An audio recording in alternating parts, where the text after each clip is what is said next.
How's it dodging, Thirst Squadron and Neflim Jedis alike? I'm your guide, Q. Welcome back to r/entitled parents. We got a couple stories for you here today. The second story is extremely long. It's not extremely long. It's like 8 minutes of story and commentary and stuff. But it is a crazy case of a divorce occurring because of a Funko Pop figure. Maybe not like exactly, but it led to a series of events that led to a divorce. So let's just get right into it. Cringe is going to happen.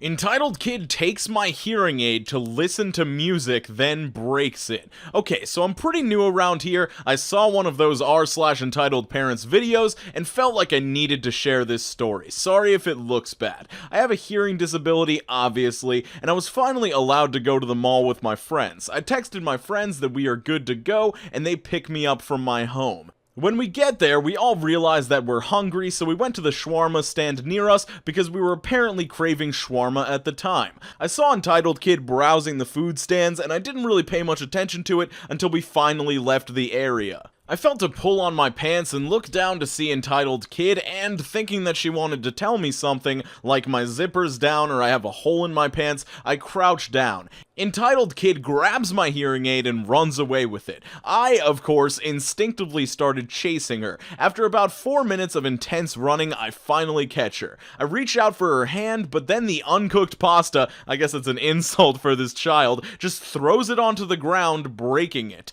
My friends were just dumbfounded, shocked at what just happened. They talked to the entitled parent who was screaming at me, apparently. My friends wrote up a piece of paper telling me that I should text my mom about what just happened.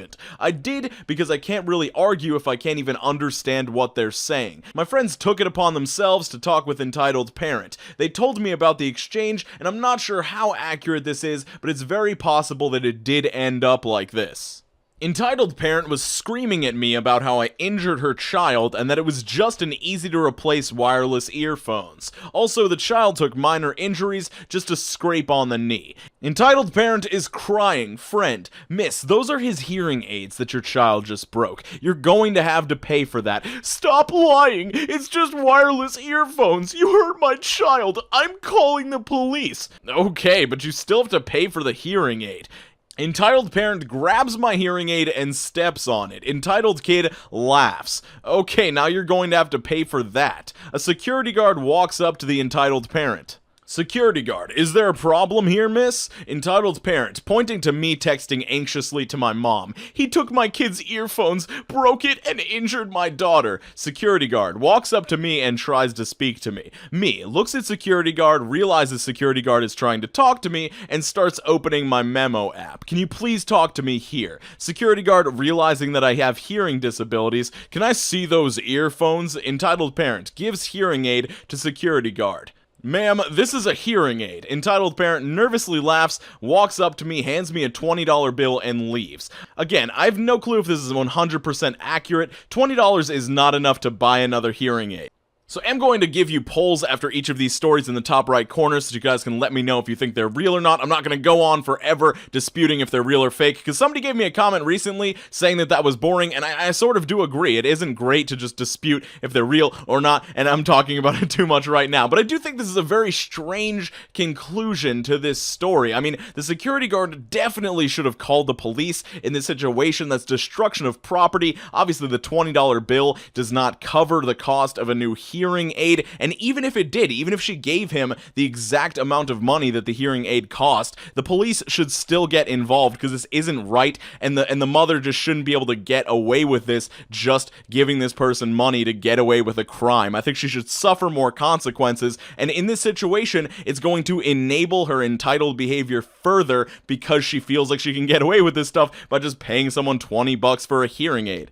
Furthermore, assuming that this is true, the entitled parent and the kid sound like some evil dynamic duo of supervillain and supervillain sidekick when she grabs the hearing aid and steps on it and the entitled kid is just laughing. Like, that sounds so purely evil. So this is a very different, very personal entitled parent story. Instead of this person being on the receiving end of the entitled parent, this person was actually in a relationship with an entitled parent, and this specific situation, this episode, if you could call it that, actually made them get a divorce eventually afterwards. So let's get into this story. My wife was the entitled parent, and it caused our divorce. Hi everyone, so I'm a first-time Reddit user, and I decided to make a Reddit post of my own personal experiences with an entitled parent after finding a few entitled parent YouTube videos. The EP in this story was actually my then wife, and it was a factor in what caused us to divorce. So as a starter, my wife, who I will call Emily, was always a bit entitled. She had grown up with wealthy parents and truly was one of those keep me in a lifestyle to which I've become accustomed types. I accepted that because I knew it was her parents that made her this way, and that these learned behaviors could be unlearned by just existing in real life, and that she truly had a wonderful side. She could be generous and loving and truly cared about the people she allowed into her life. I think this also played into her entitled parent status though, because she expected others to be as generous as she could be, and was fiercely and blindly protective of our children,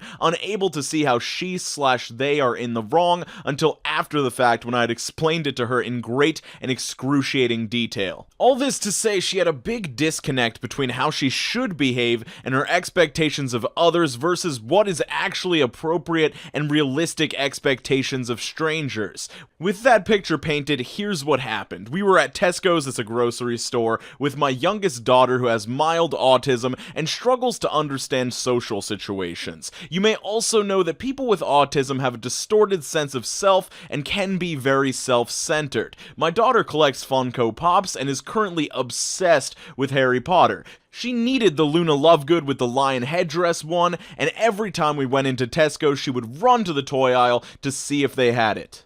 We could have ordered it online, but we promised to get her it if it was there, and this hope made it far easier to manage having her end whatever activity she was doing at home and to get into the car. She struggles with transitions, and these can be hugely stressful for her. So on this occasion, we arrive at Tesco's and she runs right to the aisle. We follow behind at a distance to allow her time to browse without us looking over her shoulder. She's been out of sight for no longer than a minute when we hear her scream. We both run over in a panic and find my daughter trying to pry the coveted pop out of another young girl's hands. This young girl is in a wheelchair and clearly has severe learning difficulties. I know you will judge my daughter here, but please do keep in mind that she has autism and associated learning disabilities herself.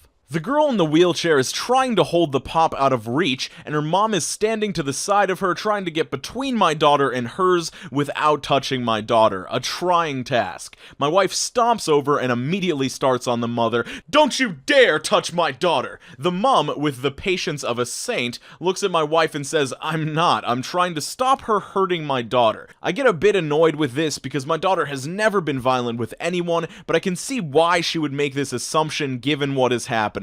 My wife did not see this. She instantly started shouting, "How dare you! What do you think she is, some kind of monster? She would never hurt an retarded person. She just wants the pop. If you would just give it to her, she would leave you alone." She looks at the girl and says, "Give it to her now." The mom instantly steps into my wife's face and very calmly warns my wife that if she calls her daughter that again, she will beat the shit out of her. My wife looks at me for help, but I just look at her. I was so full of rage at my wife at this point that she would call a child this, given our own daughter's issues, and how upset my daughter had gotten when she had been called this in the past. I knew right then that this woman that I had chosen to marry was a vile human being. They argued back and forth for a little while with no resolution. Meanwhile, I had grabbed and picked up my daughter to stop her trying to get to the young girl with the pop. The argument was pretty mundane, the usual things you'd expect, the mother explaining why she didn't have to give up the toy as her daughter had picked it up first. We later found out there were loads left on the shelf. It wasn't even the only one. And my then wife had the audacity to tell this woman that my daughter needed it because she has autism and her daughter didn't. At this point, I got fed up of listening and did intervene. I cut my wife off and apologized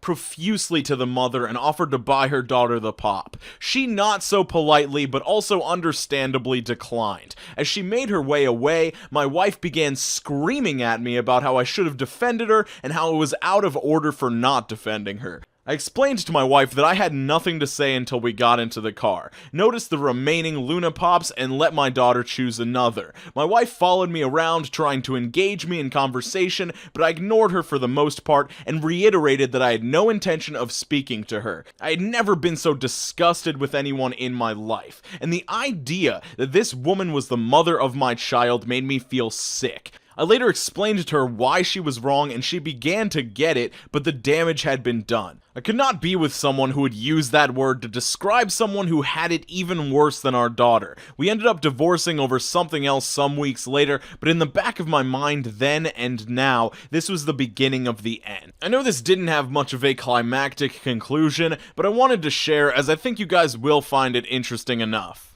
There's a lot to unpack here, so forgive me if I go on a little long in talking about this post. I'm kind of going to gloss over the fact that this woman called this young girl in a wheelchair the derogatory term for a person that's developmentally disabled, because obviously that is wrong. It's disgusting. I mean, you could argue if you can use that word in a context that isn't directly being mean to a person with developmental disabilities, but I don't think anyone would argue that you should say that to a person with developmental disabilities. That's just messed up. Let me just say that I honestly don't think there's any reason that regardless of your child's disability, your child should have the right to a toy over any other child that already has that toy in their possession in this sort of scenario. I honestly don't care if a kid has cancer and they're in this store with a perfectly healthy kid with a toy already in their possession. They don't have rights to that toy. If that kid that is completely healthy wants to give that toy to the kid with cancer, that's awesome. That's a really nice thing to do. But if the mother of that kid with cancer is like,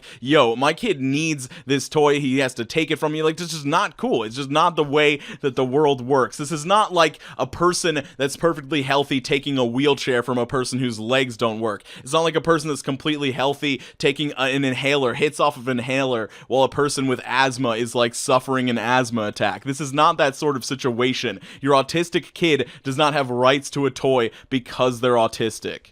And I'm just saying that because the mother made me very angry. That's actually pointless in this situation because there were plenty left on the shelf. She did not need to even have this specific toy because there were tons of the toy on the shelf that they totally could have easily accessed. This woman was just for some reason obsessed over her daughter getting that specific pop figure. I don't know why. They're all the same. They all look exactly the same. Like it was the same model of the Luna Lovegood or whatever with the headdress on or whatever it was.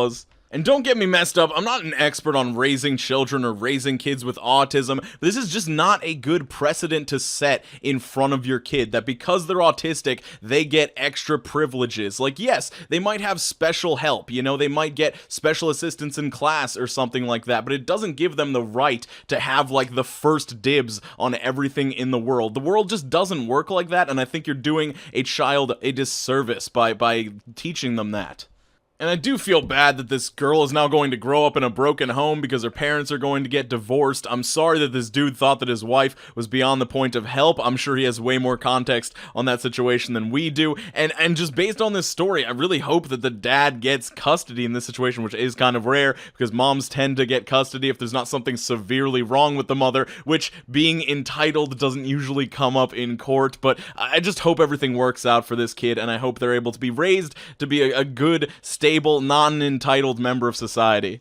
Hey, I'm going to be streaming over on Twitch at 8 p.m. Eastern Standard Time tonight. I'm not exactly sure what I'm going to be doing yet, but feel free to come join me if you like hanging out live with some cool people in the chat and watching me try to be interesting on stream. So check that out if you're interested. Twitch.tv/Yorku will be linked in the description down below, alongside my Instagram, my Twitter, and Amazon affiliate links for all of my equipment. I will see you guys very soon. I hope you're doing great out there. Make sure you're drinking more water and skating on to the best of your abilities. Peace.